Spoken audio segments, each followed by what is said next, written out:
साहेबाचा phone. अरे हां साहेब, वालेकुम सलाम, नमस्कार, मुजरा, सॅल्यूट, वंदन, प्रणाम, दंडवत, कुर्निसार. मी काय म्हणतो जरा ऐका. ते तुम्ही विरोधकांना जे सारख्या शिव्या देताय ना ते आता थोडं थांबवा. नाही साहेब, अहो तुम्ही सांगितलं म्हणूनच आम्ही शिव्या देत होतो विरोधकांना.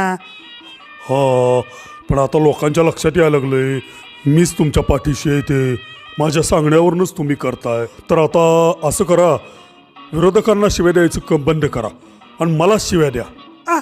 साहेब तुम्हाला कशा काय शिव्या द्यायच्या हो आम्ही? छा छा छा छा. काय फरक पडत नाही मला. शिव्या खायची सवय आहे मला. हां, तुमच्या शिव्यानं मला काय होणार नाही. कातडी गेंड्यापेक्षा भयानक आहे माझी. हां, जोरदार शिव्या द्यायच्या. कसं? होय साहेब, तुम्ही म्हणाल तसं.